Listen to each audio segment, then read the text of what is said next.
Sometimes we have to adjust things a little bit so we can simulcast on Facebook. It's not always the same settings. Okay, we're online with Facebook. And just one more thing, and we're ready to go. All right, I think we are ready to go. Okay, oh, you have to see me. Here I am. In the forest of material enjoyment. Okay, so we're going to chant Jai Radha Madhava now. And then at the end of the session, we'll make a little announcement about Vyas Puja ceremonies. Okay, Jaya Radha Madhava Kunja Bihari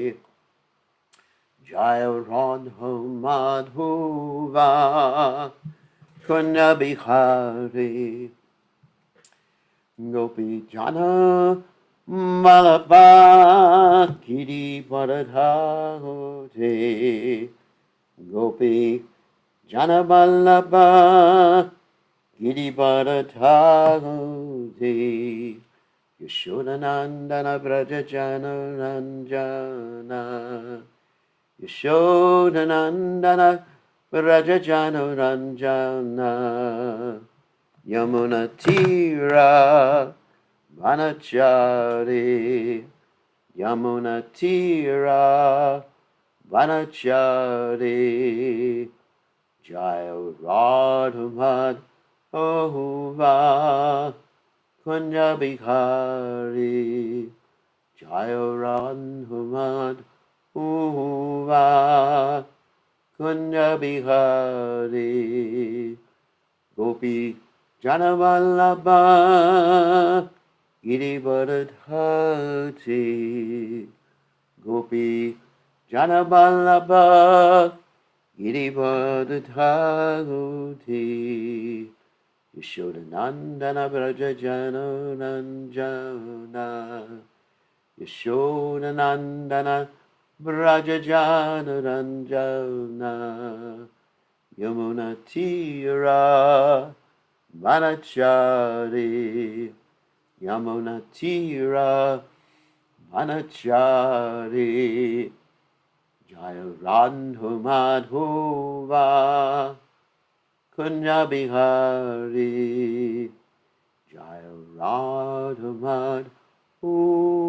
Madhava Kunja Bihari Jayom Vishnupad Paramahamsa Paravatikacharya also Tada Satashi Shimad, its divine grace. Abhaya Charanada Bhaktivedanta Goswami Srila Prabhupada Ki Jai. ISKCON founder Acharya Srila Prabhupada Ki Jai. Anantakoti Vaishnava Vrinda Ki Jai. Namacharya Srila Haridas Thakur Ki Jai. Prem Se Kaho Shri Krishna Chaitanya Prabhu Nityananda Shidwaita Gadadha Shivasati Gaur Bhakta Vrinda Ki Jai. Shri Shri Radha Krishna Gopi Gopinath Shyam Kund Radhakunda Giri Govardhan Ki Jai. Vrindavanam Ki Jai Mathuram Ki Jai. Jagannatha Swami Ki Jai Yamunamai Ki Jai. Shrimati Tulasi Devi Ki Jai Samaveda Bhakta Vrinda Ki Jai. Gaur Premananda Hari Hari Gaur. All glories the assembled devotees. All glories the assembled devotees. All glories the assembled devotees. All glories to Shri Guru and Gauranga Srila Prabhupada Ki Jai. Nama Om Vishnu Padaya Krishna Vasaya Bhutale Srimad Bhaktivedanta Swami Namani Namaste Saraswati Devi Gauravani Pracharni Nivashesha Shunya Bhadi Paschachate Shatarni.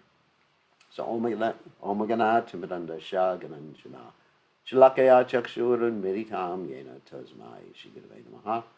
I offer my respectful obeisances unto the lotus feet of my spiritual master, His Divine Grace A.C. Bhaktivedanta Swami Prabhupada, who so kindly opened my eyes with the torchlight of knowledge while I was blinded in the darkness of ignorance.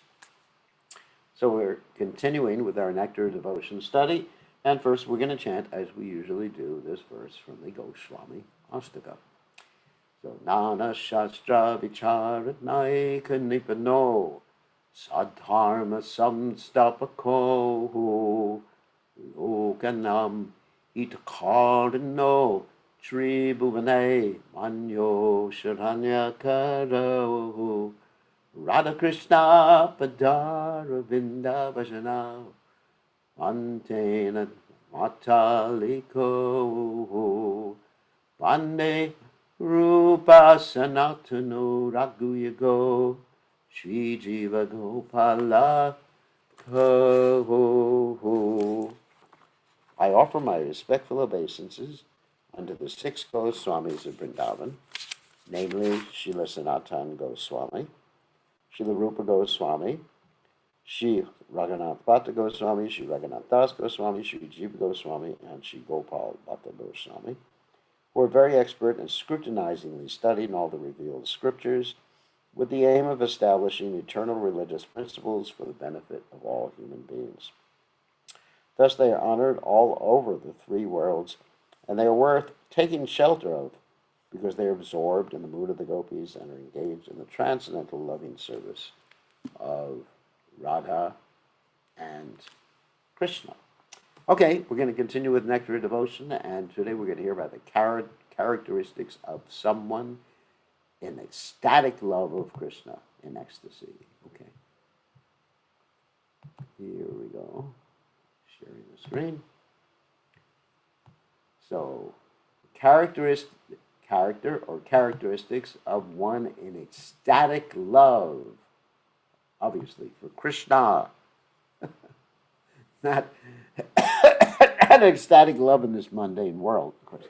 I don't know if there is such a thing as an ecstatic love in this material world. Of course, the love in this material world, or the passionate enjoyment, is like nectar in the beginning and the end. It is like poison. Okay. On that happy note, let's talk about the character of one in ecstatic love. Rupa Goswami next describes the character of a person who has actually developed his ecstatic love for Krishna.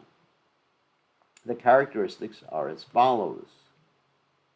Very important characteristics by which you can see if someone is actually on the platform of ecstatic love for Krishna. Of course, these are secondary characteristics. They're not primary characteristics.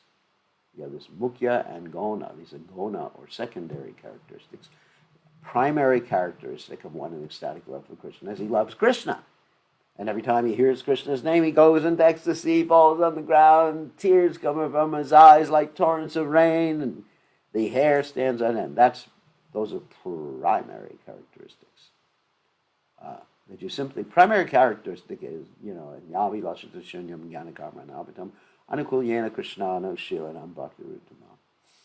That one is devoid of any other desire, motivation, proclivity other than to serve Krishna. And he serves Krishna gladly, lovingly, actively, and according to what Krishna wants. That's the primary characteristic. And secondary characteristics are characteristics that come, gona, who come from the primary characteristics. Primary characteristics are called mukhya. Anyway, if you want to learn a little Sanskrit. First, he's always anxious to utilize his time in devotional service of the Lord. He does not like to be idle. He wants service always, 24 hours a day, without deviation. I have to add that he or she, who is situated in ecstatic love for Krishna, is not like crazy, destroying the body in the process of serving Krishna 24 hours a day. Because he rests for Krishna, he eats for Krishna, he exercises for Krishna, like Prabhupada exercised every day. He had a cook, he had a person who massaged him, his servant. So many hours a day he was getting a massage, and he attributed his health to good massage and his medicine and his exercise. So, anyway, so it's a balanced thing. It's not like you think, oh, he wants service always 24 hours a day without deviation. He's running around and gradually he just dies from exhaustion. No, it's not like that. He's balanced. So, but he's always anxious to utilize his time. He doesn't want to waste time in bodily activities. He'll exercise, but not too much, not too little. He'll eat, not too much, not too little. He'll sleep, not too much, not too little. The Jahada Viharasha, as Krishna states in the Gita. 2, he is always reserved and perseverant. That means he's patient, determined, utsahan nisjaya daryat, especially determined in each and every circumstance, but he has faith in the goal, and he doesn't become depressed about or hopeless. Okay. 3, he is always detached from all material attraction, but he's also enthusiastic to get material things for Krishna's service. But he's not attracted to enjoying, like if he sees some enjoyable object that someone else would consider to be an enjoyable object, he doesn't think, goody, I get to have this. 4, he does not long for any material respect in return for his activities. He's not thinking, I don't get any respect. Of course, he is respected, actually all over the 3 worlds, but he doesn't long for it, Material respect does not help you at all. It just helps increase the false ego. He is always certain that Krishna will bestow his mercy upon him. That's hope against hope, or ashabam. That we know he's humble, but he knows that Krishna will help him. 6, he is always very eager to serve the Lord faithfully. That's self-explanatory. 7, he is very much attached to chanting the holy names of the Lord. So when someone tries to talk to him during japa, or they talk during japa period, he goes, Hare Krishna! Chant, chant, chant. And that's why he or she wakes up early and chants and is absorbed in the chanting of the holy names. I mean, that's a primary characteristic. We're always attached to chanting the holy names. 8, he is always eager to describe the transcendental qualities of the Lord. And 9, he's very pleased to live in a place where the Lord's pastimes are performed. That is Mathura, Vrindavana, or Dwaraka. So he makes his home a holy place that's non-different from Mathura, Vrindavana, or Dwarka, or he lives in a temple. But everything he does in the place where he lives is actually non-different than these holy places. Okay, and now we're going to hear a little bit about these qualities, secondary qualities. Utilization of time. An unalloyed devotee who has developed ecstatic love for Krishna is always engaging his words and reciting prayers to the Lord. Within the mind, he is always thinking of Krishna. With his body, he either offers obeisances by bowing down before the deity or engages in some other service. During these ecstatic activities, he sometimes sheds tears. In this way, his whole life is engaged in the service of the Lord, with not a moment wasted on any other engagement. Although it may be seen sometimes that he's doing other things, but he's doing other things for serving Krishna. Like a pure devotee may be working a job, but he's working a job to make money so he can use that money in glorifying the Supreme Personality of Godhead, or maintain his family in a Krishna conscious way. Okay. Perseverance. When a person is undisturbed, even in the presence of various causes of disturbance, he is called reserved and perseverant. An example of this perseverance and reservation is found in the behavior of King Parikshit as described in the first canto, 19th chapter, verse 15 of Srimad Bhagavatam. The king says there to all the sages present before him at the time of his death, My dear Brahmanas, you should always accept me as your surrendered servant. I have come to the bank of the Ganges just to devote my heart and soul unto the lotus feet of Lord Krishna. So please bless me, that Mother Ganges may also be pleased with me. Let the curse of the Brahmana's son fall upon me. I do not mind. I only request that the last moment of my life, all of you will kindly chant the holy name of Vishnu, so that I may realize his transcendental qualities. Of course, I think everybody knows the story of Maharaj Parikshit. Maharaj Parikshit was cursed by the son of a Brahmana, because the son of the Brahmana thought that Maharaj Parikshit had offended his father. In fact, it was just a very innocent thing, and he accepted that curse to be killed by the snake bird within 7 days, and he accepted that as a benediction, so he could just simply hear and chant for the last 7 days of his life, and then go back to Om Bhakti Vedanta. He didn't get depressed.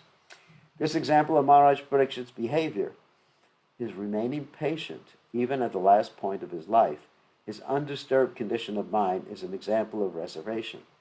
This is one of the characteristics of a devotee who has developed ecstatic love for Krishna. Next one is detachment. And the other opposite of that is attachment. The senses are always desiring sense enjoyment. But when a devotee develops transcendental love for Krishna, his senses are no longer attracted by material desires. This state of mind is called detachment. There's a nice example of this detachment in connection with the character of King Bharata.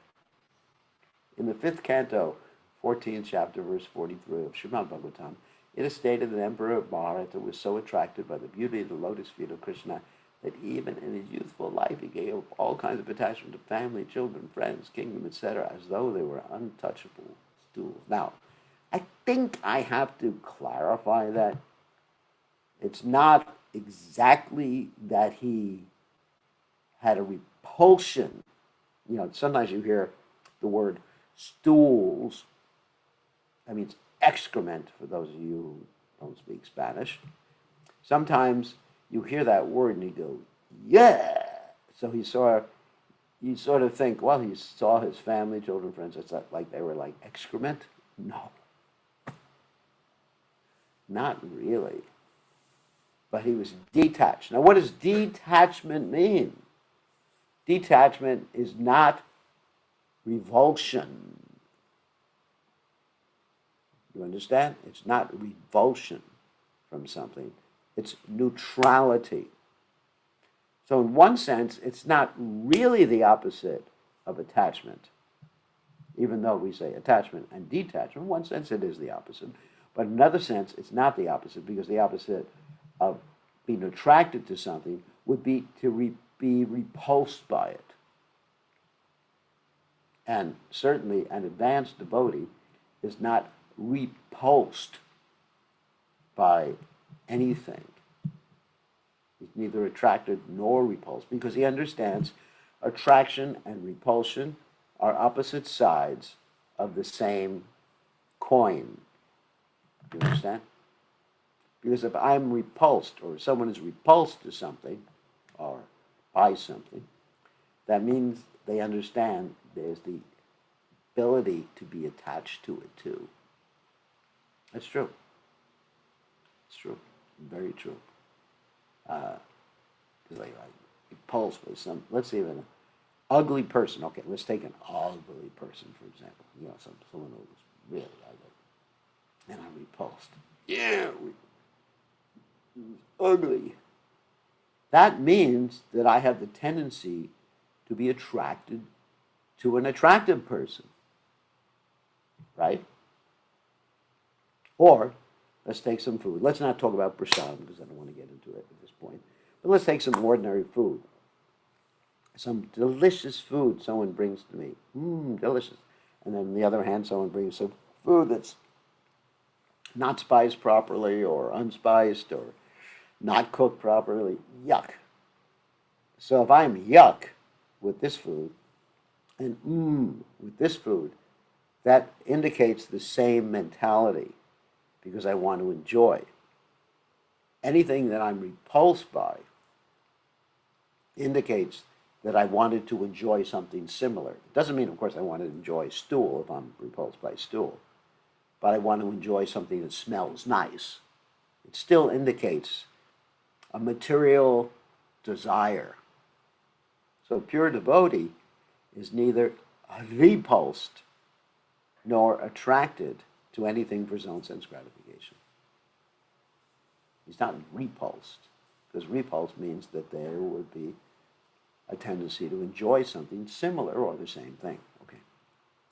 Hope everyone understands that. So we don't want people to take this verse out of context, someone who has his family and friends and everything, and says, "You are all untouchable stools." I think that would be really bad. One should love their family and be attached to helping them advance in spiritual life. Try to understand that.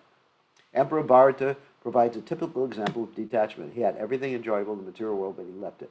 This means that detachment does not mean artificially keeping oneself aloof and apart from the allurements of attachment, even the presence of such allurements. If one can remain unattracted by material attachments, he is called detached. In other words, that's the higher stage. Let's say that you're surrounded by things that could be really attractive to you. Then, and you're not attached to them. Let's say if I was to walk into a computer store. Anyway, it's my Maya. So I walk into a computer store and all these supercomputers and beautiful screens and 3D stuff is around there. I just walk in and chant my japa peacefully. That's detachment.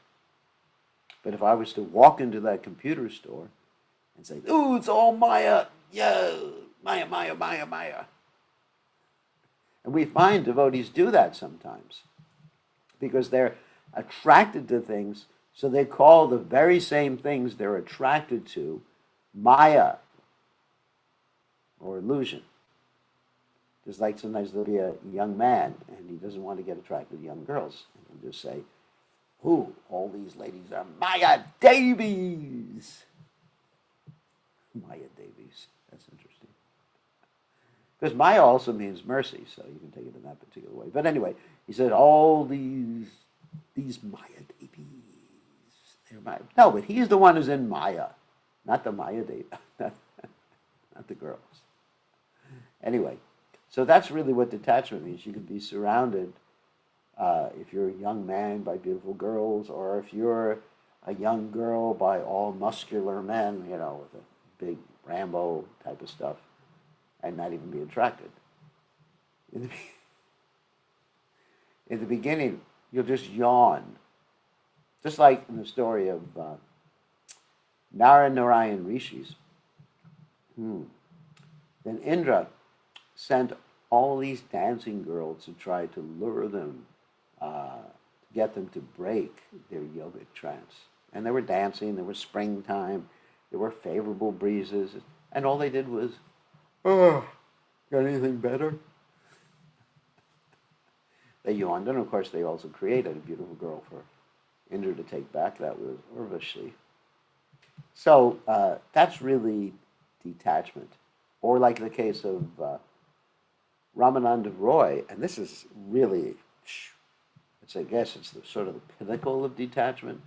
Ramananda Roy was teaching the Devi Dasis, the young girls, how to dance, and he would bathe them and he'd decorate them and everything like that, and his mind was completely undisturbed. And that's detachment. In the beginning, of course, a neophyte devotee must try to keep himself apart from all kinds of alluring attachments. But the real position of a mature devotee is that even in the presence of all allurements, he is not at all attracted. This is the actual criterion of detachment. Anyway, don't test yourself. Don't say, "I want to see if I'm actually a real mature devotee. Let me go somewhere to the French Quarter in New Orleans and not be attracted." I mean, it is repulsive there, too. It's pretty disgusting. It's pretty bad. Or, for me, let me go to a computer store and not be attracted to all the beautiful, attractive, amazing computers. Anyway, don't test yourself like that because you may not pass the test. So the next one is pridelessness.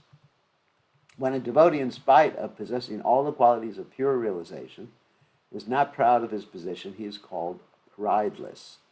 In the Padma Purana, it is stated that King Bhagirath was the emperor above all other kings, yet he developed such ecstatic love for Krishna that he became a mendicant and went out begging even to the homes of his political enemies and untouchables. He was so humble that he respectfully bowed down before them. There are many similar instances in the history of India. Even very recently, about 200 years ago or less, one big landlord known as Lal Babu, a Calcutta landholder, became a Vaishnava and lived in Vrindavan. He was also begging from door to door, even at the homes of his political enemies. Begging involves being ready to be insulted by persons to whose home one has come. That is natural. But one has to tolerate such insults for the sake of Krishna. The devotee of Krishna can accept any position in the service of Krishna. I remember when I first joined the Krishna conscious movement, one of the first things I did is went out on Sankirtan to distribute books. And when you go out on Sankirtan to distribute books, it's not that everybody says, thank you for the books. In many cases, there was an insult. Get a job. And in some cases, I actually got punched. That was in Texas, which is actually the state of cowboys. So, I had to learn. Sometimes I'd knock on someone's door and they go, get out of here, you bum. So we had to tolerate. And this was good training. For the sake of Krishna, one tolerates. Great hope. This is called Ashabandha. The strong conviction that one will certainly receive the favor of the Supreme Personality of Godhead is called in Sanskrit Ashabandha. Ashabandha means to continue to think, because I'm trying my best to follow the routine principles of devotional service. I am sure that I will go back home, back to Godhead. In this connection, one prayer by Rupa Goswami is sufficient to exemplify this hopefulness. He says, I have no love for Krishna, nor for the causes of developing love of Krishna, namely hearing and chanting, and the process of bhakti yoga, by which one is always thinking of Krishna and fixing his lotus feet in the heart, is also lacking in me. As far as philosophical knowledge or pious works are concerned, I don't see any opportunity for me to execute such activities. But above all, I am not even born of a nice family. Therefore, I must simply pray to you, Gopi Jana Vallabha, which means Krishna, the maintainer and beloved of the gopis. I simply wish and hope that some way or other I may be able to approach your lotus feet. And this hope is giving me pain because I think myself quite incompetent to approach that transcendental goal of life. The purport is that under this heading of Asha Bandha, one should continue to hope against hope that some way or other he will be able to approach the lotus feet of the Supreme Lord. So, of course, this is based upon faith, shraddha, trust, that Krishna will accept me even though I'm not able to render any substantial service to him. Next one is eagerness for achieving the desired success. When one is sufficiently eager to achieve success in devotional service, that eagerness is called samutkanta. This means complete eagerness. Actually, this eagerness is the price for achieving success in Krishna consciousness. Prabhupada would sometimes say that tears are the price. So the tears are evidence of this eagerness. I must have. Just like you see a child who's very eager to get something and he starts crying and throws a fit. Everything has some value and one has to pay the value before obtaining or possessing it. It is stated in the Vedic literature that to purchase the most valuable thing, Krishna consciousness, one has to develop intense eagerness for achieving success. This intense eagerness is very nicely expressed by Bilvamangal Thakura in his book, Krishna Karnamrita. He says, I am eagerly waiting to see that boy of Vrindavan, whose bodily beauty is captivating the whole universe, whose eyes are always bounded by black eyebrows and expanded like lotus petals, and is always eagerly glancing over his devotees and therefore moving slightly here and there. His eyes are always moist. His lips are colored like copper, and through those lips there comes a sound vibration which drives one madder than a mad elephant. I want so much to see him at Vrindavan. I want. Hey Radhe Brajadevikaye. Hey Nanda, Shuno, Kuta, O Krishna, Radharani, where are you? Show yourselves to me. The next one is attachment to chanting the holy name of the Lord. In the same Krishna Karnamrita, there's another statement about the chanting of Radharani. It is said by one of the associates of Radharani, O Lord Govinda, the girl who is the daughter of King Vrishabhanu is now shedding tears, and she is anxiously chanting your holy name, Krishna, Krishna. It's so wonderful. So we should have that. Of course, we can't imitate Radharani, but have that same type of eagerness. Krishna, Krishna, Krishna. Krishna, I'm feeling your separation, considering a moment to be like a yuga cycle. And I'm feeling all vacant in the world in your absence.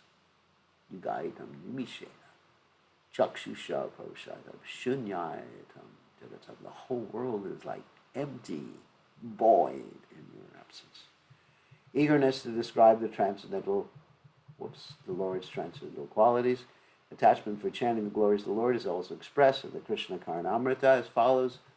What shall I do for Krishna, who is pleasing beyond all pleasurable conceptions, and who is naughtier than all restless boys?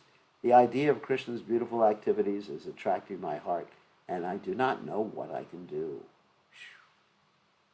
Wow. And then finally, attraction. We're living in a place where Krishna has his pastimes. In the book Pudyavali by Rupa Goswami, there's the following statement about Vrindavan. In this place, the son of Maharaj Nanda used to live with his father, who was king of all coward men. In this place, Lord Krishna broke the cart in which the Shakatasura demon was concealed. At this place, Damodar, who can cut the knot of our material existence, was tied up by his mother, Yashoda. So in other words, like a tour of Brajmandal. A pure devotee of Lord Krishna resides in the district of Mathura or Vrindavan and visits all the places where Krishna's pastimes were performed. That's the Brajmandal Parikrama. At these sacred places, Krishna displayed his childhood activities with the coward boys and Mother Yashoda. The system of circumambulating all these places is still current among the devotees of Lord Krishna, and those coming to Mathura and Vrindavan always feel transcendental pleasure. Actually, if someone goes to Vrindavana, he will immediately feel separation from Krishna, who performed such nice activities when he was present there. Such attraction for remembering Krishna's activities is known as attachment for Krishna. There are impersonalist philosophers and mystics, however, who by a show of devotional service want ultimately to merge into the existence of the Supreme Lord. They sometimes try to imitate a pure devotee's sentiment for visiting the holy places where Krishna had his pastimes, but they simply have a view for salvation. And so, their activities cannot be considered attachment. It is said by Rupa Goswami that the attachment exhibited by pure devotees for Krishna cannot possibly be perfected in the hearts of fruitive workers, karmis, or mental speculators, they're called jnanis, because such attachment in pure Krishna consciousness is very rare and not possible to achieve even for many liberated persons. As stated in Bhagavad Gita, liberation from material contamination is the stage at which devotional service can be achieved. Brahmabhuta prasanatma nashochiti nakangshati samaksarveshu bhuteshu madbhaktim labate tadam. That's the verse Prabhupada is making reference to. For a person who simply wants to have liberation and to merge into the impersonal Brahmajyoti, attachment to Krishna is not possible to acquire.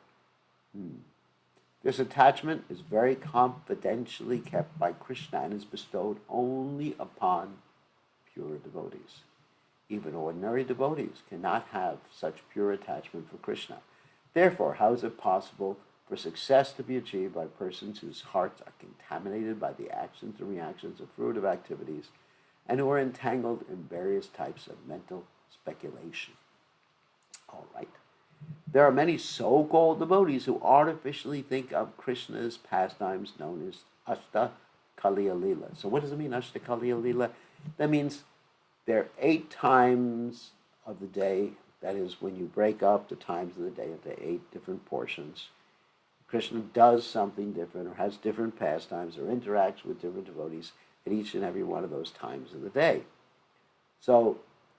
So-called devotees who are not at the platform of meditation on Krishna's pastimes, who simply are just meditating on their own sense gratification, meditate or try to meditate or try to think of the Ashtakaliya Leela. They think, oh, now Krishna's waking up in the morning, he and Radharani switch clothes and they run, and somehow or other Yashodamaya sees Krishna wearing the wrong clothes and she questions him. That's a very advanced stage. Sometimes one may artificially imitate these, pretending that Krishna is talking with him in the form of a boy. Or else one may pretend that Radharani and Krishna both come to him and are talking with him. Do you talk to me? No.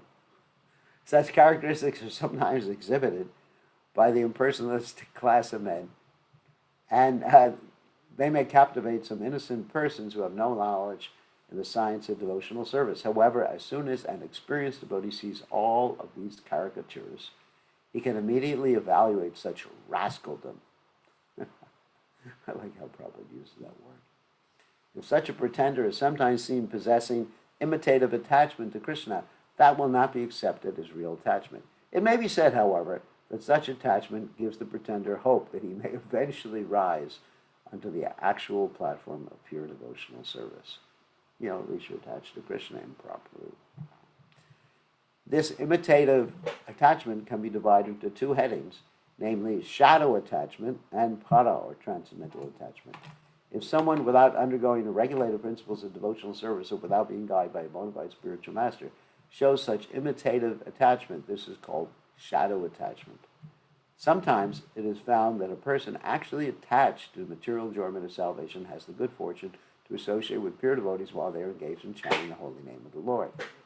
By the good grace of the Lord, one may also cooperate in joining the chanting. At that time, simply by the association of such pure devotees, the moon-like rays from their hearts reflect on him, and by the influence of the pure devotees, he may show some likeness of attachment caused by inquisitiveness, but this is very flickering.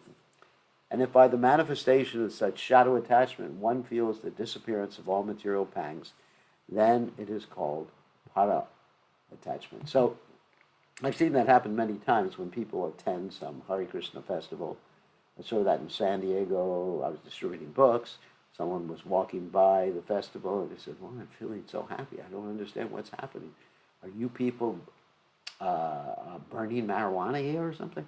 And I said, no, this is the spiritual atmosphere. And also, I experienced that myself when I first met His Divine Grace Srila Prabhupada. I felt so much ecstasy. It was unbelievable just by being in the presence of Prabhupada. And I felt the disappearance of all material pangs just by being in Prabhupada's presence. Wow. I forgot that I had a material body. I forget that I was a rascal. And then after Prabhupada left, I remembered all those things. Such shadow attachment or power attachment can develop when one associates with a pure devotee or visits the holy place like Vrindavan and Mathura, and if an ordinary man develops such attachment for Krishna and fortunately performs devotional activities in the association of pure devotees, he can also rise to the platform of pure devotional service. The conclusion is that transcendental attachment is so powerful that if such attachment is seen manifested, even in some common man, by the association of a pure devotee, it can bring one to the perfectional stage. But such attachment for Krishna cannot be invoked in a person without his being sufficiently blessed by the association of pure devotees. That's actually the key right there, the association of pure devotees. Now, here is a warning for all of us. As attachment can be evoked by the association of pure devotees, so attachment can also be extinguished by offenses committed at the lotus feet of pure devotees. To be more clear, by the association of pure devotees, attachment for Krishna can be aroused. But if one commits offenses at the lotus feet of a devotee, one's shadow attachment or power attachment can be extinguished.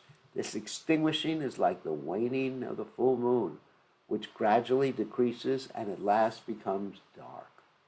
One should therefore be very careful while associating with pure devotees to guard against committing an offense at their lotus feet. And Prabhupada sometimes will give the example of the sun.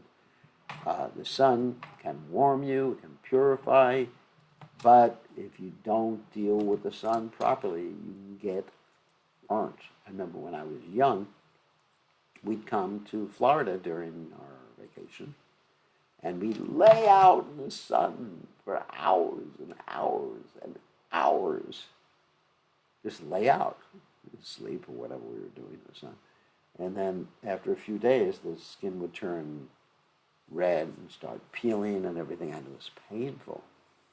So it's the same sun that can actually give you energy, that can purify things, that can light the world, can actually give you skin cancer. Of course, I never got skin cancer, but it can. Transcendental attachment, either shadow or para, can be nullified by different degrees of offenses at the lotus feet of pure devotees. If the offense is very serious, then one's attachment becomes almost nil, and if the offense is not very serious, one's attachment can become second class or third class. So what this tells us is that, let me just go here and just see where we are in the chapter. Yeah, so we're going to be finished pretty soon. Okay, probably finish this chapter today. What this tells us, we have to be very careful around a devotee, any devotee. You can't say, well, just around pure devotees, the rest of the devotees are just, who cares what we say? Very, very careful. If you're very, very careful, then you'll actually become Krishna conscious very quickly. If innocent, one has to become like a child, enter the kingdom of God.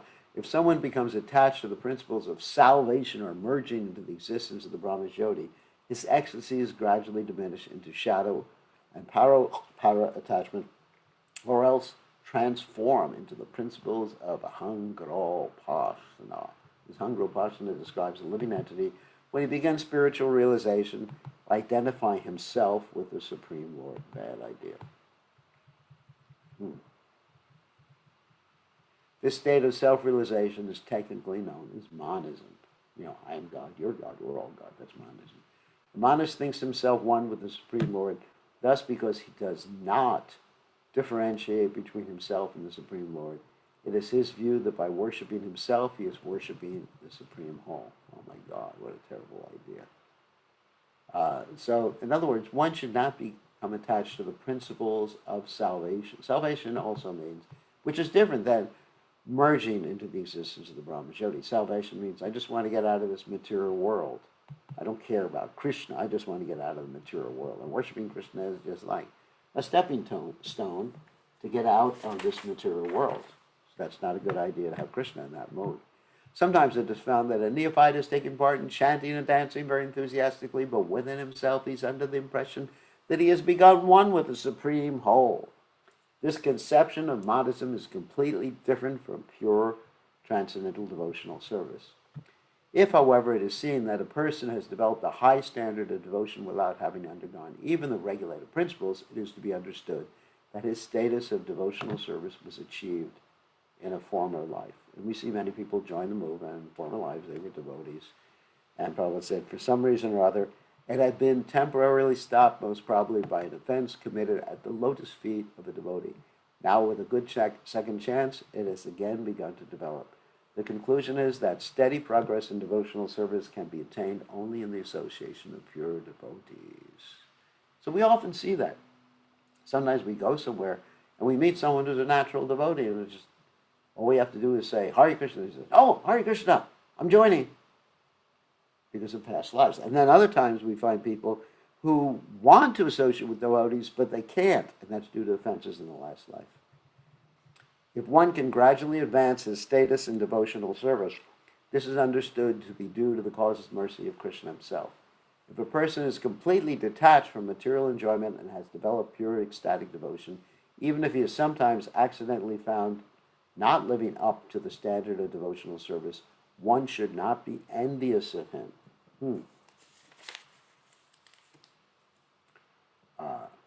It is confirmed also in Bhagavad Gita that a devotee who has unflinching faith and a devotion to the Lord, even if sometimes found to be accidentally deviated from pure devotional characteristics, should still be counted among the pure.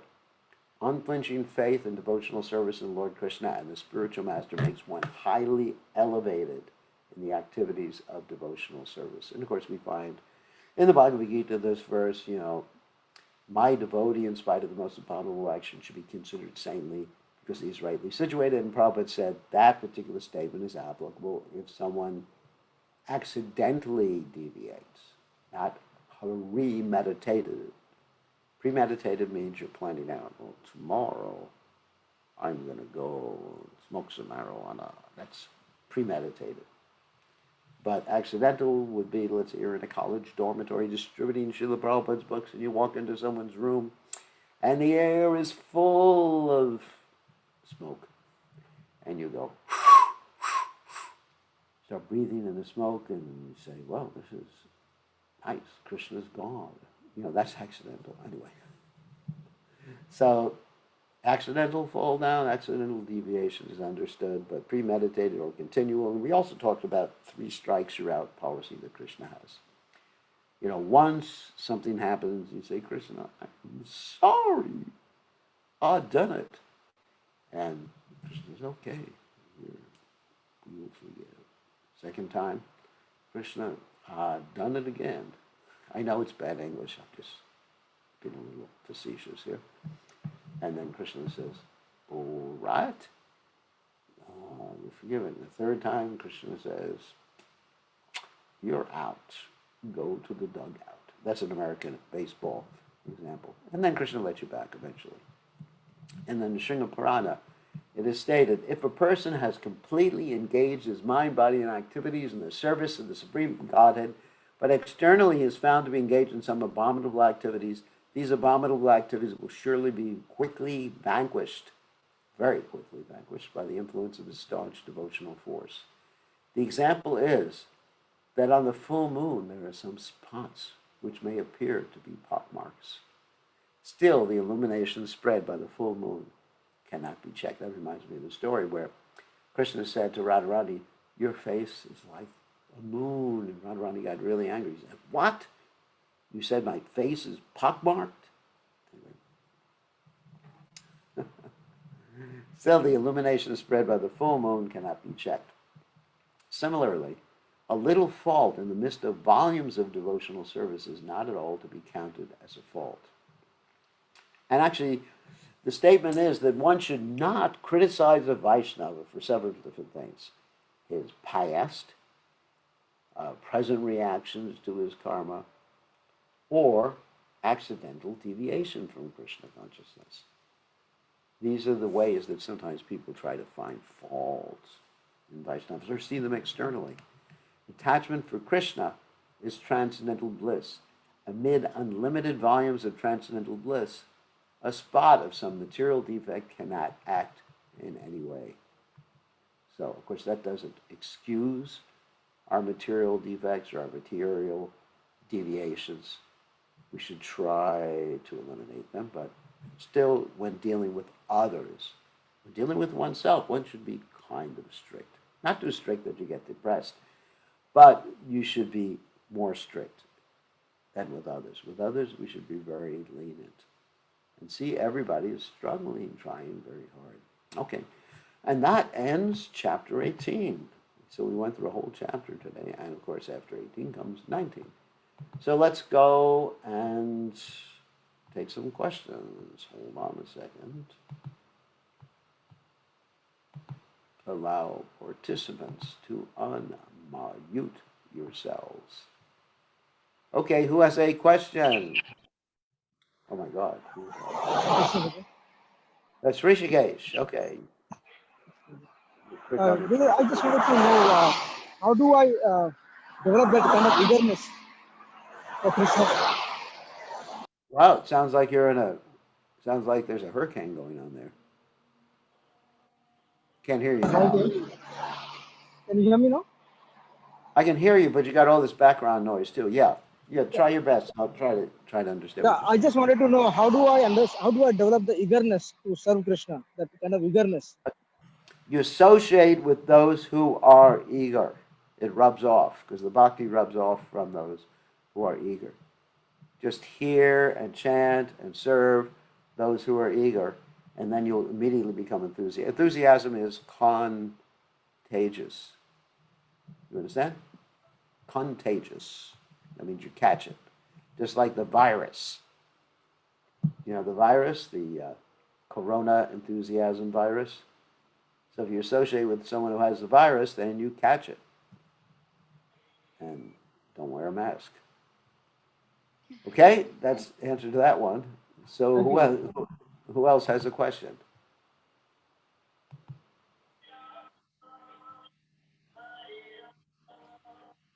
Question, question, question. Hare Krishna, Gurudev. Please accept my humble obeisances, Gurudev. Hare Krishna, good to see you. Hare Krishna, Prabhuji, Gurudev. Sorry, I just wanted to. I don't have a question in particular, but I wanted to say the class was very wonderful, and personally, it's helping me a lot. So thank you for such a nice class, and the qualities you have described today are really nice to keep in mind to share with other devotees. So thank you so much, Maharaj. Thank you. Jai. Thank you for your appreciation. Okay, very nice. Hare Nice to see devotees from all over the world. Oh, Madhava. Hare Okay. Krishna Maharaj. So early in this context, you're talking about that, about Parikshit Maharaj. He was pretty much going to be dead in a week, but he still very eager, and the only focus was to hear Krishna Katha. So Yeah. even very adverse situation, facing death. So one question I had related that Parikshit Maharaj was so elevated, and even from his mother's womb, how he did that, a dead snake he put into he got angry, or why he did that, what caused him to do that, to deserve that curse? Okay, let me explain that. And to explain that, I'll have to tell the story to those who don't know the story. Okay, once upon a time, Parikshit Maharaj was out doing his business, practicing his martial arts. Okay, and as he was doing that, he became very hungry and thirsty, and he entered the ashram of a sage, and the sage's name was Samaka Rishi. He entered the sage's ashram, and he saw the sage just sitting down and meditating. And he was so hungry and thirsty, and the sage didn't get up to receive him or to give him anything. And so what happened at that point was that he got angry and put a dead snake around the sage's neck. And later on, the sage's son, Shringi, saw that, and he cursed Maharaj Parikshit to die in 7 days. So Madhava's question was, if he's such a great pure devotee, why did he get angry? The answer to that question is that it's Krishna's pastimes, and a devotee is always under Yoga Maya, and sometimes under the influence of Yoga Maya, it appears that a devotee is experiencing or suffering or reacting to material conditions. And another example of that is Arjuna in the Bhagavad Gita. Arjuna was lamenting because Krishna was asking him to kill his family members like grandfather Bhishma and his guru like Dronacharya, and teachers and friends and brothers, cousin brothers, and everything like that. So in other words, because the Lord has specific pastimes to enact, he has his devotees act in such a way that it appears that they are being subject to the material energy. Even in the case of Hiranyakashipu and Hiranyaksha, who were actually devotees, they acted like demons because that was the Lord's desire. So under the influence of Yoga Maya, or Krishna's internal potency, even devotees can act in improper ways so that the Lord's pastimes can be fulfilled. So that's the answer to it. So one more question on that. Yeah. So sometimes in the past we have heard that because when he went hunting in the forest jungle, then he had that crown which was made of gold, and the Kali Yuga he has said that you can stay in gold. So because of that crown, he got angry. Is that true or false? Well, I've heard that story before, but actually, the reason he got angry was because of the Lord's pastimes, and the curse of gold is actually due to one holding gold for sense gratification. not just gold. Otherwise, we would take every single lady who has gold bracelets. We just like grab them from her and melt them down and use them to build a temple for Krishna. I would go around. I would go around to our whole congregation, including your wife, Michael, and just wouldn't have many friends, and just grab all their, because that actually people from India, they all keep a lot of gold in the house. And so I know where to find it. So I just go to everybody's house and just demand all your gold so you wouldn't fall into Maya. And then, but it's now if people are using gold for sense gratification, I mean, Maharaj Parikshit, being a devotee of the Lord, was capable of engaging Krishna's material energy in Krishna's service. So there's no question of him using gold for sense gratification. It's not the gold. I know. I heard that story before. It's in one of the other Puranas, but it's not really true because here's the pure devotee. A pure devotee can be in touch with gold. A pure devotee can be in touch with anything and not get contaminated. Thank you, Maharaj. He is antiseptic and aseptic. In other words, antiseptic means he gets rid of all the impurities, and aseptic means he has no impurities. That's a pure devotee. All right. Another question before we make an announcement? Hare Krishna, Guru Maharaj. Hare Krishna by Chaitanya. So, you have a question? Sorry, Maharaj, I'm in the car, so I can't turn the video on. Please accept my humble obeisances. So, my blessings. So, what's up? Just a question. You mentioned the 3 strike and you're out concept. I must say I haven't heard of that one. Can you please expand on that a little bit? Well, I'm just worried I might have too many strikes. That was Prabhupada's. Prabhupada stated that. It's not from Shastra anywhere. But Prabhupada was saying that in relationship to, let's say the Christian church, for example, where they have confession, or the Catholic Church, where they have confession once a week, and someone keeps going back every week explaining what sins that they have committed, and God has to hear the same thing, or the priest has to hear the same thing week after week after week. So Prabhupada said, Krishna will understand if you do something, you slip a little bit 1 time, 2 times, but after the 3rd time, Krishna understands, but Krishna sees that this person begging for forgiveness is not so sincere. That's the point. If we say, Krishna, I'll never do it again, and then we do it again, okay, Krishna says, okay, forgive you, and then 3rd strike, Krishna says, just like if we're dealing with someone, let's say you have a company and you're dealing with an employee, and the employee takes he steals from the office or something, and he apologizes, and he says, I'll never do it again, and you're really soft-hearted, and you say, okay, all right. The 2nd time he does it, you say, all right. For the 3rd time, you're out. Hit the road. So it doesn't mean if we make 3 mistakes, Krishna kicks us out. It means that if we expect to be forgiven for something time after time after time, then our plea for forgiveness is not that sincere. Because if we really want to be forgiven, then we'll make some endeavor not to do it again.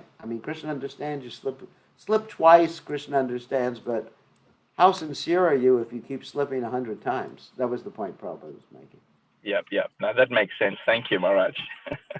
Yeah, that was a Prabhupada quote. It had nothing, it's not in the Vedic literatures, it was just something that Prabhupada said. Okay.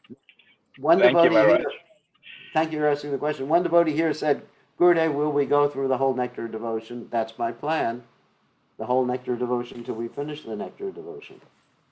And at the end of the Nectar devotion, it gets much more complex, but it's actually quite interesting. You get into the different types of indirect rasas, then you get into the mixing of the rasas, and I think it's quite interesting. Yes, we're going to go through the whole Nectar devotion.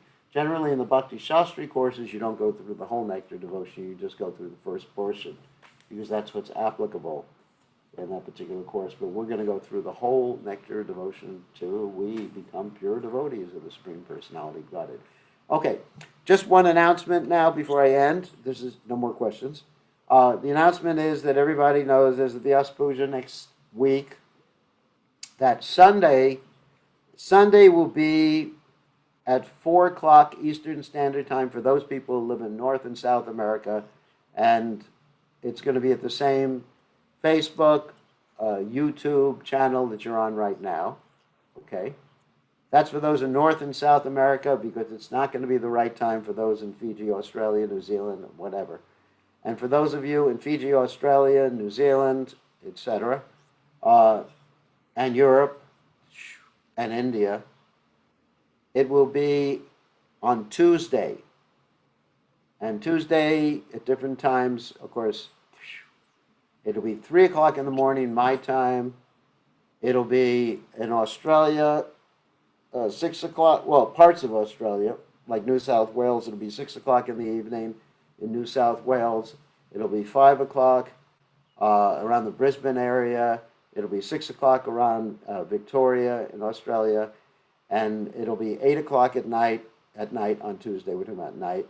On Tuesday in New Zealand, 7 o'clock in Fiji.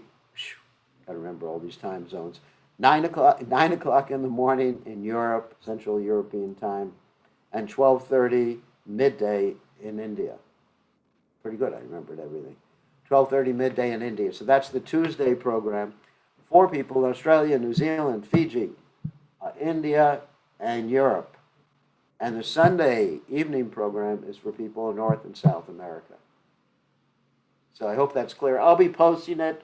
All those things will be posted to the WhatsApp group that everybody should be a member of. So all that information and links you're going to click on. And for that, for the programs, I'm going to upgrade my Zoom so I can have up to 500 people on Zoom at one time. Because normally you can only have up to 100 people on Zoom, but for 1 month I'll upgrade to 500 people. So I don't expect 500 people, because then I would never get to an end of the Vyasa Puja. Anyway, so you're all invited to attend, and we're going to post things. Okay, all right. Actually, one other question. Kalindi has, just give her what she says. I have one confusion from today's class. What's the confusion, Kalindi? Real quick. Hare Krishna Maharaj. So I have one confusion. So in Brahmacharini's life, right now, like Guru and Krishna is there. So I have question like it today's class in shadow attach. I heard about the shadow attachment. So right now, if we are not like, especially I'm not like in pure devotional stage, but still something happened in our spiritual life or material life. We talk to Krishna. So is there? So I am confused. Like after hearing today's class, is that appropriate in bhakti? Because if you are talking with Krishna, meanwhile you are creating a relation with Krishna, but I don't know if after hearing today's class that is there a materially we are thinking that we are talking with Krishna, or No, you could talk to Krishna. That's fine.